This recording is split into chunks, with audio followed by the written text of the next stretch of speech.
Pangulong? Hindi. Pangulong Sara Duterte! Sana kayo na mga opisyales ngayon sa gobyerno. Kayo lahat na nakikinig ngayon. Samahan mo kami. Samahan ninyo itong mga kasamahan natin ngayon dito. Ang mga kapatid natin ngayon na nagturo sa na humihingi sa inyo, humihiling sa inyo. Nagampanin ninyo ang katungkulan ninyo bilang public officials, bilang presidente ng Pilipinas, bilang speaker ng Kongreso, bilang Senate President at sa lahat ng public officials. Okay. So magandang gabi mga kababayan ko. Mabuhay ang Pilipino! Mabuhay ang Pilipinas! Maraming salamat, daghang salamat. Thank you and God bless us all! Panatay, please coming. Yun! Thank you for coming. Ganun ba lang mapagkilala sa iyo? Gising pa ba kayo? Tulog na ata? Parang tulog na. Gising pa ba? Nasa likod dyan. Ayun na oh. Binabati ko po lahat ng ating mga kababayan na nakikisa dito sa atin ngayon sa EDSA po. Sa mga nasa social media, meron po mga humihirit dyan ng mga bayarang trolls at sinasabi nila bakit daw madami tayo pero iilan lang daw ang nandito. Hindi po nila alam, pag inad po nila isa-isa yung mga nanonood dyan, hala naman tiki isang cellphone yan. Diba? So ibig sabihin, magkakahiwalay yan na tao na nanonood sila. Pag inad mo po yan, isipin nyo kung gano'ng kadami yan. Dito pa nga lang kay Bistak, nakita ko kanina, 8,000, tama, di ba? Nanonood. O imagine mo pagkasya mo yung 8,000 dito. Nagkataon lang talaga na marami dyan na nagtatrabaho, hindi makapunta.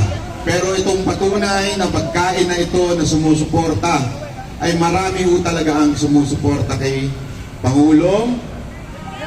Hindi, Pangulong Sara Duterte! Kaya dapat itawag na natin dahil sa tingin ko, malapit na. Hula ko lang yun ha, wala akong pagbabanta dito ha, hula lang yun ha. Alam mo naman minsan naghuhula tayo Malay nyo, malapit na po na maging Pangulo ang ating VP Sara. Kasi sabi nga, di ba, ng Biblia, ang 1,000 araw ay isang araw na. So ibig sabihin, malapit na kasi 2020. Nililinaw ko lang din sa mga abogadong nanonood dyan. Alam mo naman ngayon, usong-uso ang walang kwentang kaso.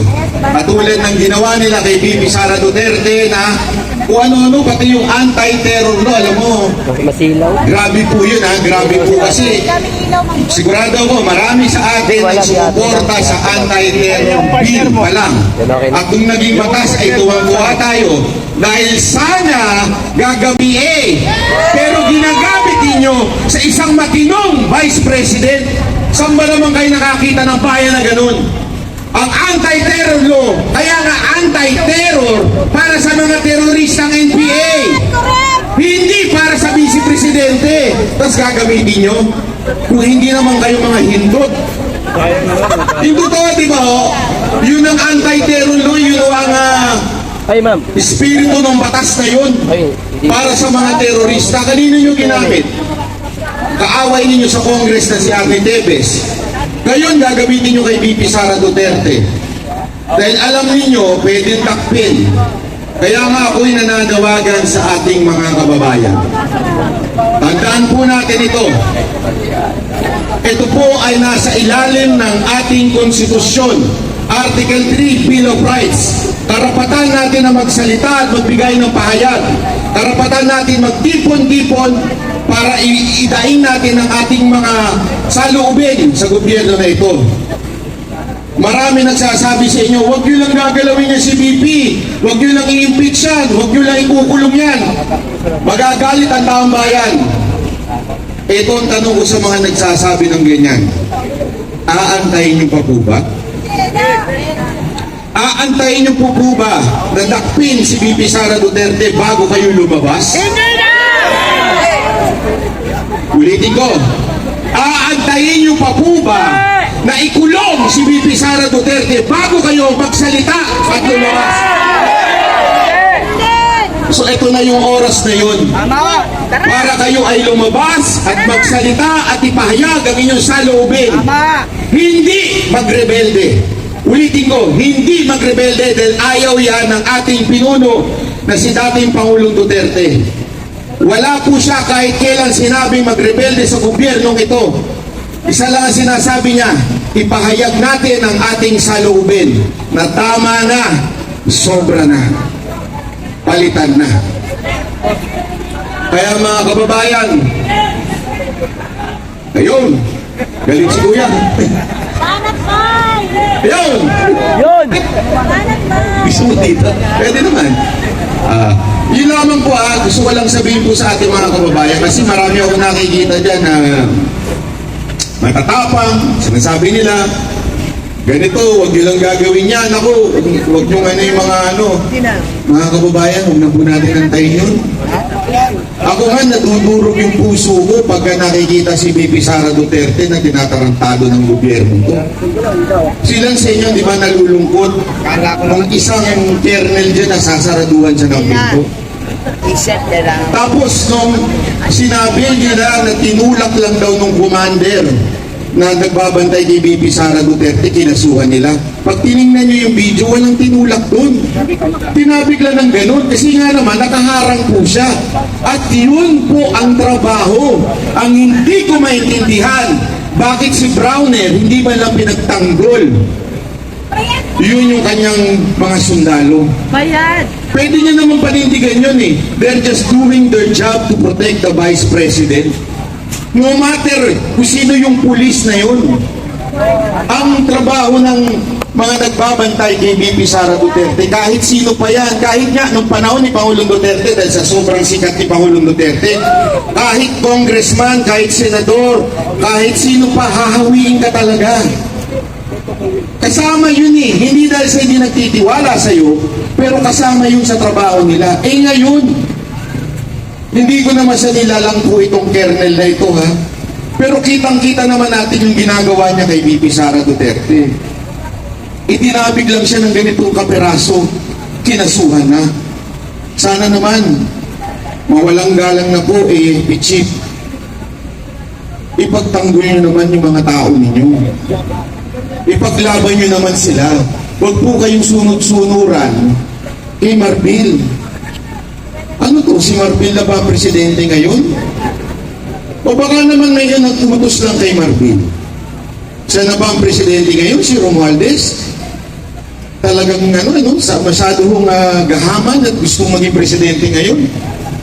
Alam nyo, kung mapapanood nyo yung interview kanina ni VP Sara Duterte, may mga nagsabi po doon na isa sa mga dahilan na posible kung bakit siya gustong ma-eliminate o mawala sa gobyerno ay dahil para pumalit yung mapipili ni Pangulong Marcos. At yan po ay maaaring mga senador o di kaya kongresista. Pero kung titignan po natin, sino po ba ang pinakamalapit sa Marcos? Yung speaker. So sa totoo lang po, yung speaker ang makikinabang kung sakali.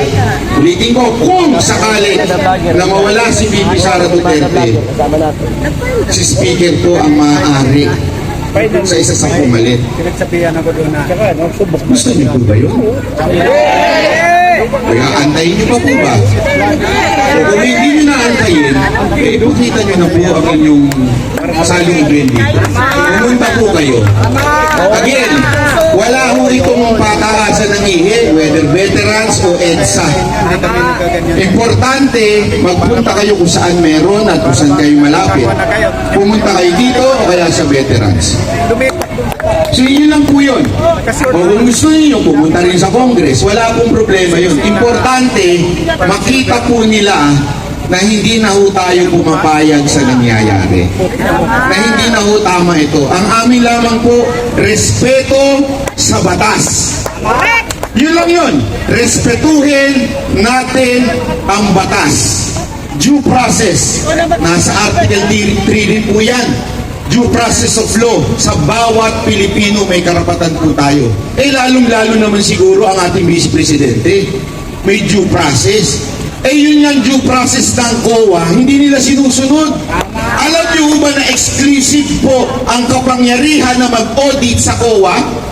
Ang COA ho ay may karapatan na sila lamang ang pwedeng mag-audit, hindi po mga congressman. Yan po ay binilagay sa ating batas, sa ating konstitusyon, para maging independent ang COA. Yan ang purpose nun. Independent dapat ang COA. Hindi sunod-sunuran sa presidente at higit sa lahat hindi sunod-sunuran sa speaker. Pero anong ginagawa ng mga congressman natin? Sila na. Tinatakot po. Paano yun? Pag hindi tama ang sagot at hindi sa tingin nila ay tama, ay ikukontempt nila po ito. Di ba po? Kaya dyan pa lang nakikita ninyo that there is no due process of law. Dahil hindi na nila sinusunod yung karapatan ng COA na maging independent. Sana mga kababayan, makita ho natin ito. Huwag nyo na hong antayin na kayo ang susunod na maging biktima ng walang due process. Tandaan ninyo, noon pa lang ang mga vloggers nagsasalita na kay Bantag. Naalala nyo noon? Sumunod si Tebes. Walang due process of law. Sumunod ang KOJC. Wala ring due process of law. Ngayon, ang Vice Presidente na. Hanggang kailan? Hanggang kailan mawawala ito sa Pilipinas? Tayo lumalaban. Hanggang hindi kayo nagsasalita. Hanggang hindi kayo pumapalag at sasabihin ninyong mali na ito. At higit sa lahat, sa ating mga kapulisan at kasundaluhan, nananawagan po ako sa inyo, mapayapa po ang tao na naandito. Wala po ginagawang masama, nire-respeto ang batas, nire-respeto, ito'y parte ng ating batas na magtipon-tipon. Karapatan po namin ito na manawagan din sa inyo. Please protect the Constitution. Amen. Yun lang po yun. Protect the due process of law in our land. Yun po ang aming panawagan sa lahat ng mga uniform personnel. Kung sa tingin ninyo, nasa tama pa at sinusunod pa ang batas, kayo na ho ang nakakaalam yan. Hindi po kami. Dahil kayo po mismo ang nasa loob. Sinusunod pa po ba yan? O verbal na lang ang utos sa inyo? Nasa kamay nyo na po yan. Sabi nga ni Tatay Digong, wala na sa kamay ng mga Duterte yan. Wala na sa kamay nating mamamayan yan. Nasa sa inyo na po yan. Ako po si Banat Bay, in behalf of all the Banateros, maraming salamat po. Wala po akong uuwi. Tuloy-tuloy na po ito, ha? Amen. Okay? Maraming salamat. Sigaw naman yan, Duterte! Duterte! Duterte! Duterte! Thank you. Hello. Agadisin mo na kami. Magandang gabi sa ating lahat. Maraming salamat po sa mga tunay na Pilipinong gising na. Gising na sa mga kaganapan. Nais ko lamang pong ipaalam sa lahat, lalo na po yung mga hindi unawa. Ito po ay hindi isang traditional rally. Ito po ay isang public address na inihayag lamang po natin ang ating mga sentimento, ang ating mga pagkadismayado sa ginagawa nilang panggigipit sa ating pangalawang Pangulo. Nakakatakot po itong ginagawa nila dahil pangalawang Pangulo po ay isa na po sa pinakamataas na opisyalis ng ating gobyerno. Pero tila yata sila na mismo ang lumalabag sa batas. Ang tanong ko nga po sa inyo, bakit po ba tayo nandito? Ako may sariling dahilan kung bakit ako nandito. Nandito, ako nga po pala si Ferdinand de los Reyes, ex-OFW po. At member din po ng IPSB, Inday para sa Bayan. At dating ex-OFW po. Nandito po ako nakikiisa sa mga mamamayang Pilipino upang ipaglaban ang ating mga karapatan. Hindi po tayo lumalaban sa gobyerno dahil kalaban tayo, hindi po. Ipinapayag lamang po natin ang mga maling gawain at ang mga pang-aabuso nila. Unang-una na nga po, bakit po sila nakatutok sa Quadcom investigation? Yan po ba ay magpapala ang mga mamamayang Pilipino? Wala tayong mapapala dyan. Pero bakit diyan sila nakapokus at napapabayaan na nila ang tunay na ugat ng problema ng mga mamamayang Pilipino? Ang kahirapan.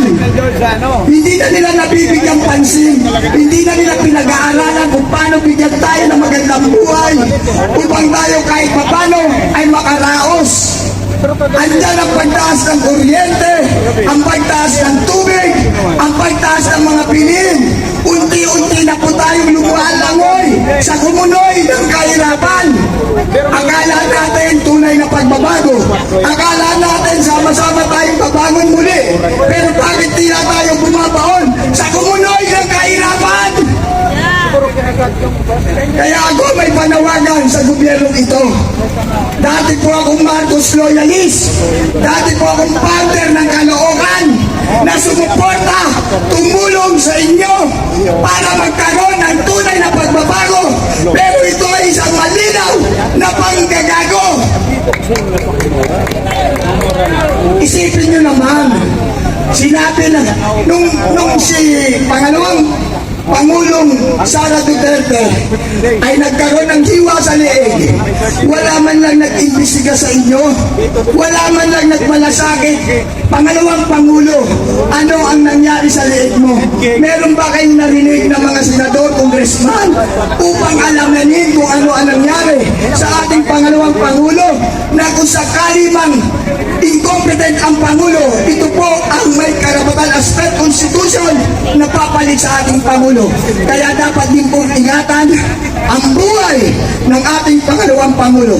Meron po ba sa kanilang nag-imbestiga tungkol sa gurguran dito? Wala! Dahil gusto nila yon. At baka kung sino pa may pakananon, God knows everything. The truth shall set us free. Kaya mga mahal kong kababayan, hindi na po ito usapin ng politika. Tandaan niyo po ito. Hindi po ito usapin ng politika.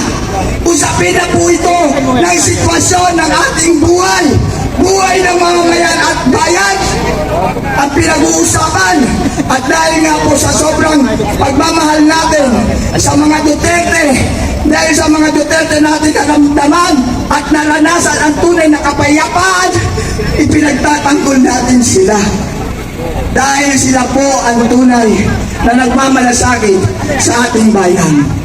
At tungkol naman po sa pronouncement ng ating pangalawang Pangulo, na ang sabi nila, active threat. Paano naging threat yun kung buhay pa siya? Magiging threat lamang po yun kung siya ay patayin. That is conditional statement. Hindi po yan sinabi para pumatay. Meron pong kondisyon yan na kung sakali siya'y mawawala o may papatay sa kanya, may papatayin din yung kinausap niya. Yun ay mangyayari kung siya'y mamatay. Pero dapat, ito po dapat yan eh. Dapat ito ang ginawa nila. Inimbestigahan nila kung bakit nasabi ng ating pangalawang Pangulo ang statement na yun. Dahil sa totoo lang po, nakakatakot yung statement, pero yun po ay isang reverse psychology. Figure of speech. Sinabi niya po yun para kung sino man ang nagtetreat sa kanya ay matakot at hindi gawin sa kanya ang banta na siya ay patayin. Yun po ang katotohanan dahil meron po physical evidence, dahil meron po siyang sugat dito noon pa. Pero walang nagmalasakit nga po. Kaya kung ako ang kung ako'y napagbantaan na ganun, iingatan ko si BP Sara Duterte na kahit lamok, walang kakanti sa kanya. Dahil pag nawala siya, sigurado may mamamatay. Yun ay kung mamamatay ang ating pangalawang Pangulo. Yun po ang dahilan nun. Tapos, nakakalungkot isipin talaga lahat abnormality. Bakit ko nasabi abnormality? Ang isang convicted ay nag-imbestiga at nagpakulong pa sa isang abogada na professional to eh. Hindi naman pangkaraniwang tao kapag in-history background yung taong yan, si Atty. Lopez, ang tatay niyan ay dati ng taong gobyerno. Pero anong ginawa nila? Dahil natatakot sila sa darating na eleksyon kung aabot pa sila sa 2028. Dahil sa ginagawa nila, pinupuno na nila ang salok ng mga mamamayang Pilipino. Huwag niyong sinusubukan ang kapangyarihan ng mga mamamayang dahil ang mamamayang Pilipino ngayon ay matatalino na. Nagre-research at dinadama kung ano ang sitwasyon ng bayan at ng mga mamamayan. Kaya huwag niyong susubukan ang mga mamamayan. Dahil ang gobyerno ay para sa tao, hindi ang tao para sa gobyerno. Tandaan niyo yan, wala kayo lahat ng mga politiko kung wala ang mamamayang Pilipino. Kaya dapat magkaisa na po tayo, mga mahal kong kababayan. Ipagtanggol natin ang next generation. Usapin na po ito ng next generation. Kawawa po ang next generation kung akabutan pa nila ang ganitong klaseng pamamahala. Puro abnormality. Nakakahawa ang ating bayan. Sabi nga nila, pag-asa ng bayan, mga kabataan.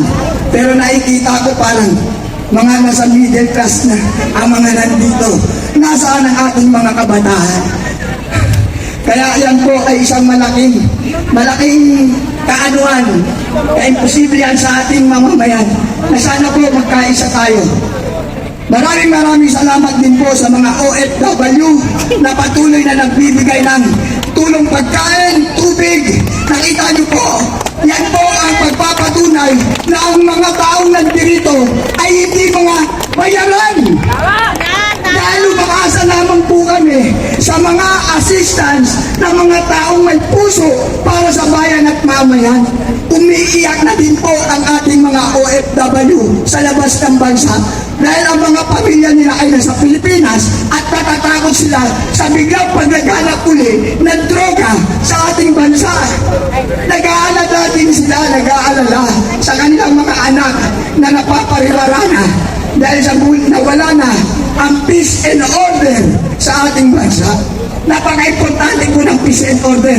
Kaya nga dyan nakatutok ang ating Pangulong Duterte ng kanyang termino. Dahil kapag may peace and order, merong kaunlaran at may kapayapaan ang isang bansa.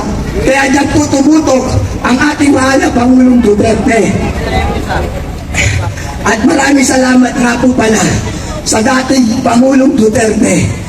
Dahil kung hindi po sa kanya, hindi po magkakaroon na Republic Act 11641, the Migrant Workers Act.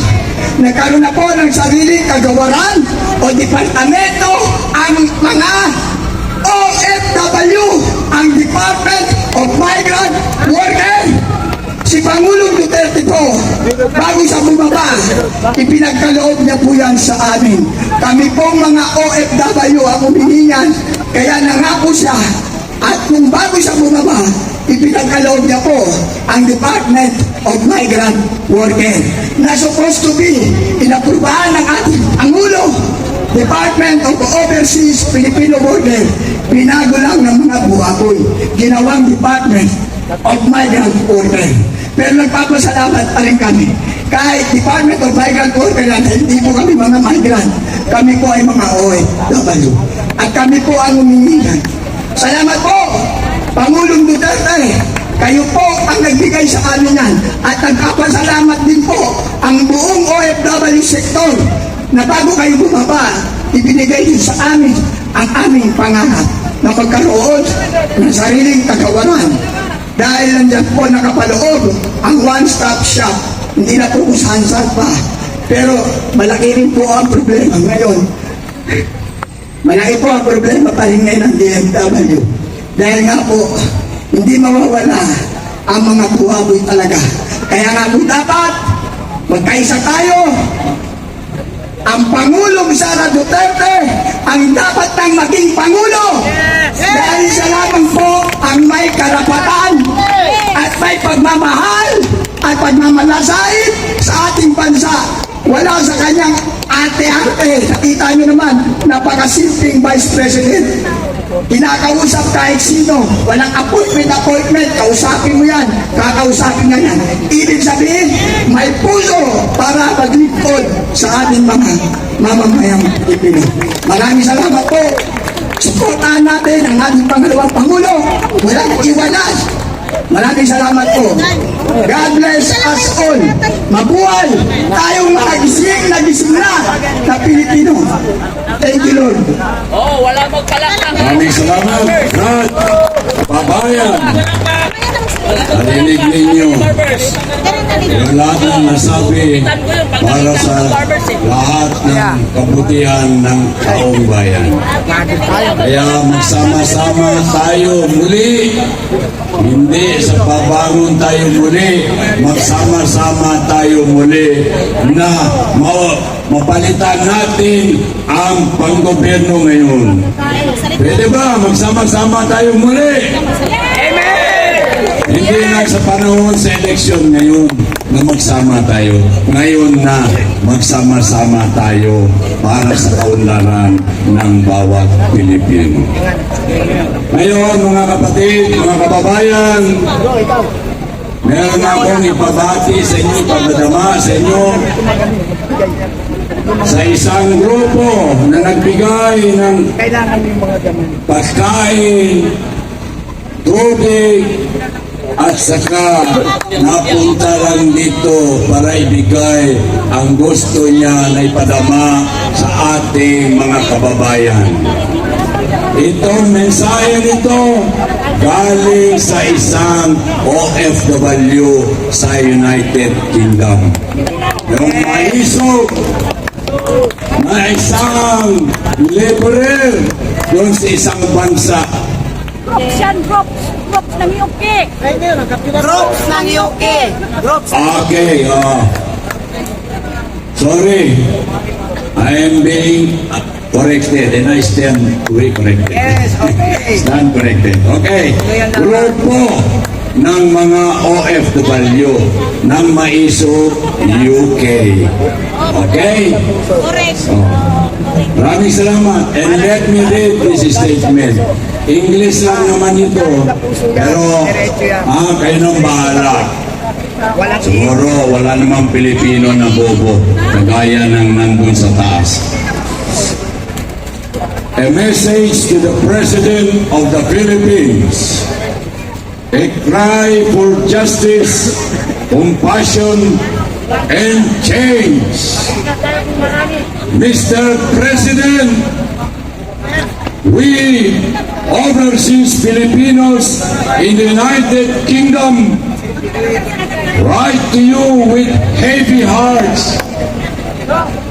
We are a people bound by resilience, love for our country, and deep concern for the well-being of our kababayan.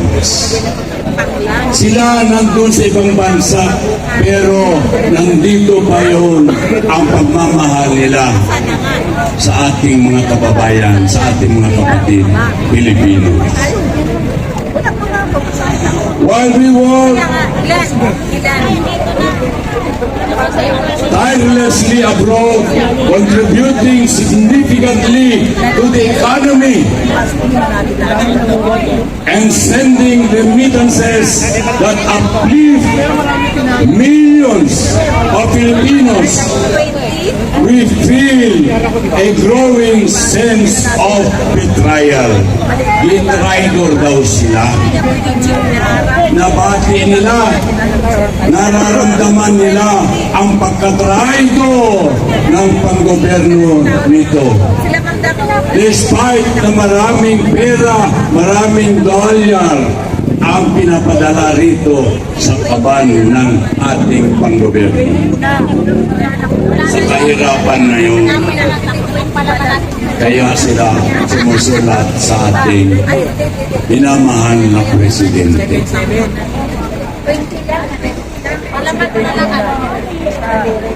Our homeland deserves a leader who stands firm for justice, compassion, and integrity.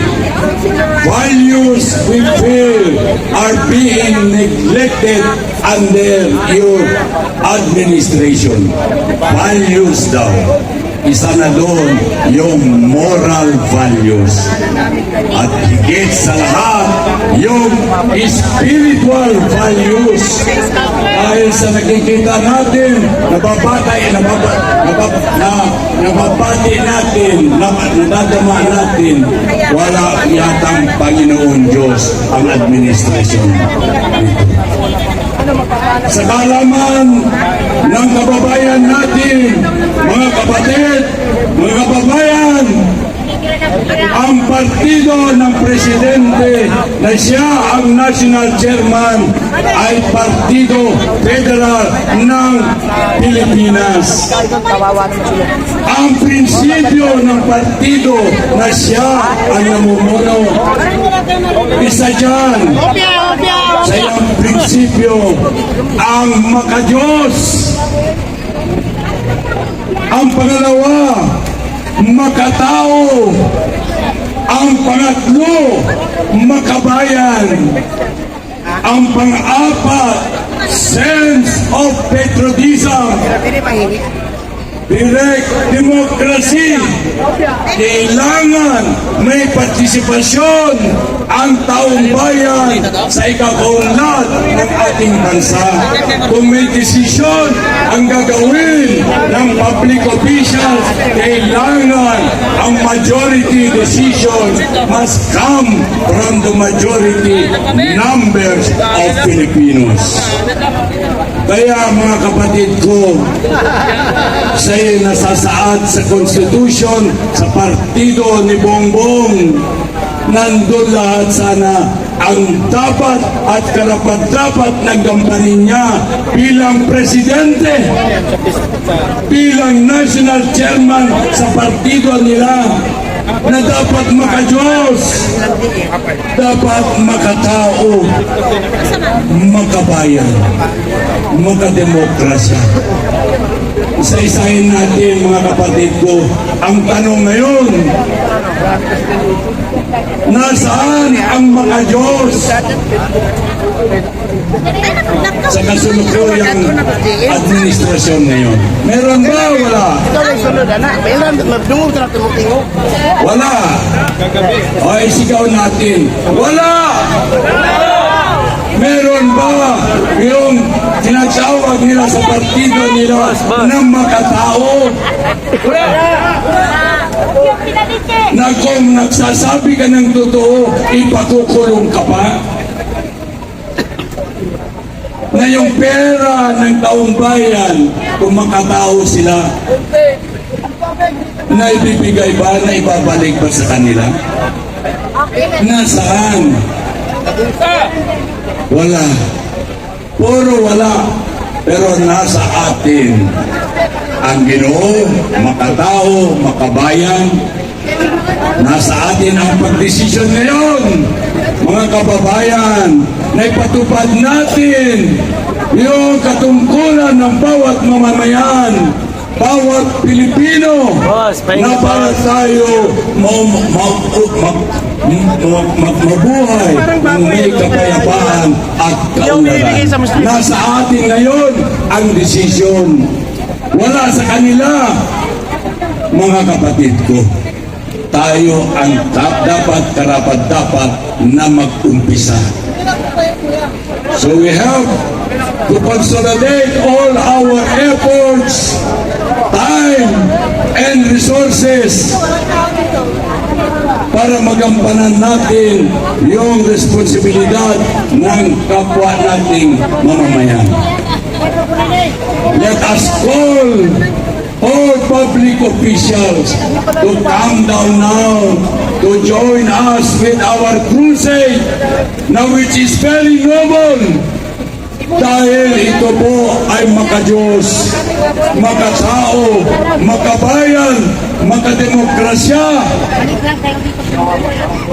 Ano pa ang hahanapin ninyo na hindi pa kayo sasama sa atin? Na nandito na lahat. So mga kababayan, let me continue. Napakaganda itong mensahe nito. Gusto ko lang naman paabot ka ninyo sa Tagalog o sa akong kaalaman kung paano nagkaroon ng ganitong sulat. May napakalungkot. The Filipino people deserves better. Every Filipino life matters. From the farmer who toils endlessly, yet cannot feed his family, to the mother waiting for her missing child in vain, yet today hunger, kahirapan, kagutuman grips countless households. Napakaraming pamilya ang nagugutom ngayon. Our farmers remain landless and oppressed. And despair fills the hearts of those who can cry for justice are met with silence. Tayo na nagsisigaw ng justisya, tayo pa ang pinapatahimik. Nasaan yung Bill of Rights natin? Nasaan yung human rights natin? Wala na. Dahil sa Bisaya, yung human rights, human na. Tapos na. Noong paggupo ng gobyerno itong administrasyon nito, wala na tayong dapat pag-usapan ng human rights dahil human na, tapos na. We were deceived. This administration is more of pure lies and deception. Kaya mga kapatid ko, makinig kayo na tayo, mga Pilipino, with despair fills the hearts of those who cries for justice and met with silence. Missing children are an open wound for grieving families, but their cases remain neglected. How can we, as a nation, claim progress when these basic rights are ignored? Kaya yan ang tanong sa bawat Pilipino ngayon. Tayo rin lang ang makasagot yan. Hindi tayo pwede sagutin ng administrasyon. Hindi natin pwede ibigay sa kanila ang responsibilidad natin ng mamamayang Pilipino. So mga kababayan, our streets are no longer safe. The unchecked spread of drugs has turned communities into battlegrounds where innocent lives are at risk. Yet, instead of bold action to protect the people, there is complacency and indifference. The abuse of power by key individuals in government is a deep wound in our democracy. Bakit? Because the sacredness of our Constitution is being prostituted, disregarded by our public officials. Sabi nila sa Armed Forces of the Philippines, dapat they will have to be loyal to the Constitution. No! You shall not be loyal to the Constitution unless you will be able to protect the lives of the Filipino people to whom you are to serve, to whom you are obliged to protect and serve. Yun ang responsibility ninyo sa Armed Forces of the Philippines. Ganun din sa Krame, under your leadership of Mayville, ano pangalan nun? Mayville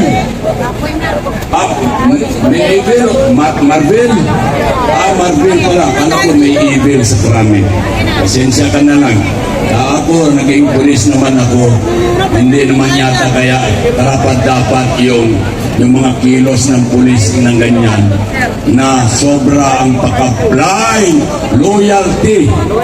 Parang attack dogs, parang collard dogs na ngayon. Where is the respect?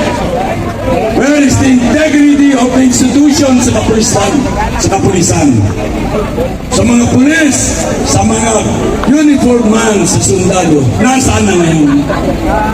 Lahat nasira ang integridad, ang dignidad ng mga opisyales natin, ng mga institusyon natin.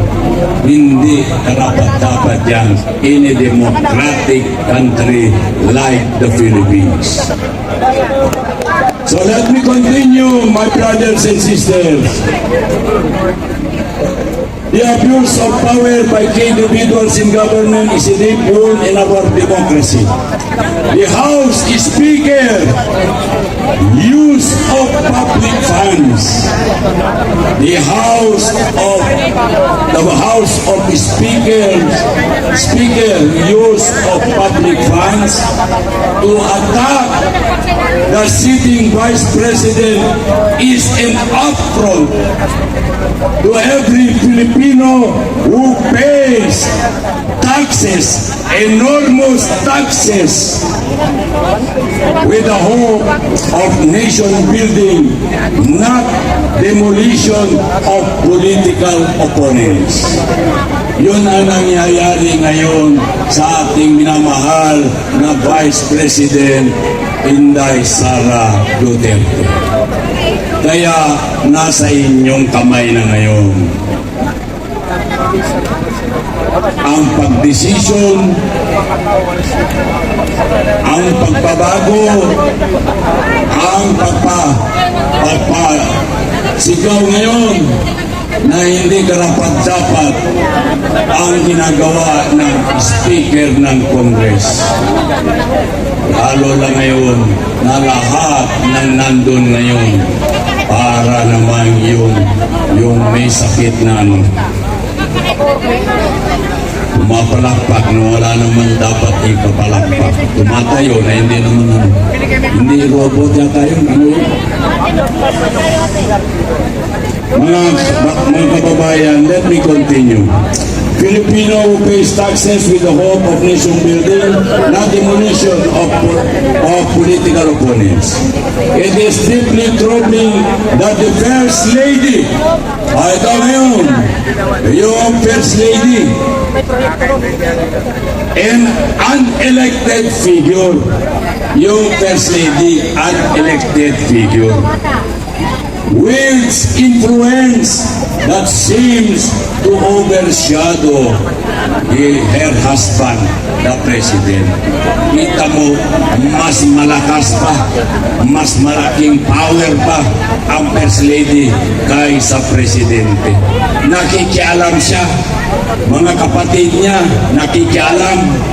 Itong si Lisa, hindi pa nakaupo si Bongbong Marcos bilang presidente.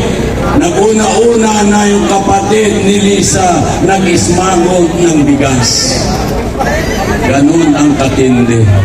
nakikialam sa mga appointees, kahit sino nang pinapasok na opisyales sa Malacanang.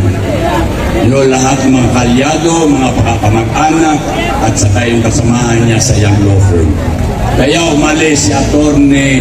Vic Rodriguez sa anomalya ng First Lady na siya ang nasusunod sa Malacanang. Hindi si Bongbong ang nasusunod. Hindi yung secretary ni Bongbong. Hindi yung special assistants. Walang pinaniwalaan ang First Lady.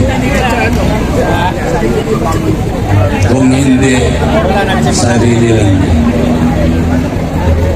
So mga kaibigan, ito ang leadership na ginagampanan ng isang presidente na wala sa hindi niya ginagampanan yung katungkol. Lahat na pinagmudla. Kaya mga kababayan, Isulat sa page pa. dapat Mr. President, leadership must come from you. Yun ang sinumpaan mo sa 120 million na Pilipinos. Sama na kami ngayon na nagsisigaw na dapat yung katungkulan mo ipadama mo sa bawat mamayan. Mr. President, not from shadows behind you. Sino ba yung mga sa likod mo? Ang dami. Yung siye, yung pinsan niya. Natakot siguro si Bongbong, baka mamaya i-impeach niya dahil sa kasalanan niya. Kaya lahat ng kalokohan doon sa Kongreso, nagagawa niya. Ito naman si Lisa, lahat ng magawa niya, gawin niya. Takot ni Bongbong na ilabas lahat ang mga ewan ko kung anong sekreto na yan. Meron, pero ano, matras. The people devastated by typhoons waiting endlessly for aid represent the glaring failure of a government that has neglected its fundamental duty to protect its citizens. Hospitals have no funds to save lives, leaving the poor to suffer. These sentences are silenced through prosecution, a tactic unworthy of a democracy we have fought so hard to build. Mr. President, we ask, where is your passion to care for the Filipino people? The same passion that inspired millions to place their trust in you. Ilan ba yung boto ni Mr. President? 31 million. Budol lang yun. Nabigay namin yan, kusang binigay namin yung 31 million na boto sa paniwala ng nakakarami ng magampanan mo yung katungkulan mo. Sa paniniwala na tayo ay makabangon sa kahirapan. Ano nangyari? Kabaliktaran. Okay, budol-budol pala. Pwede yata estafa pa. Estafa of large scale. Ito naman sa Kongreso, si Speaker, hindi lang estafa of large scale. Grabe. Hindi ko na maalaman kung paano natin i-describe yun nangyayari sa Kongreso.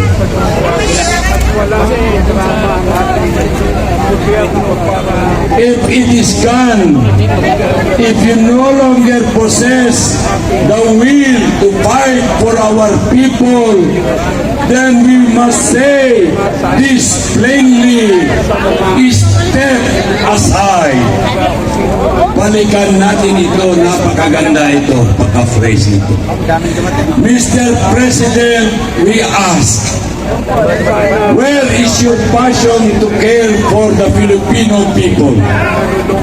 The same passion that inspired millions to place their trust in you.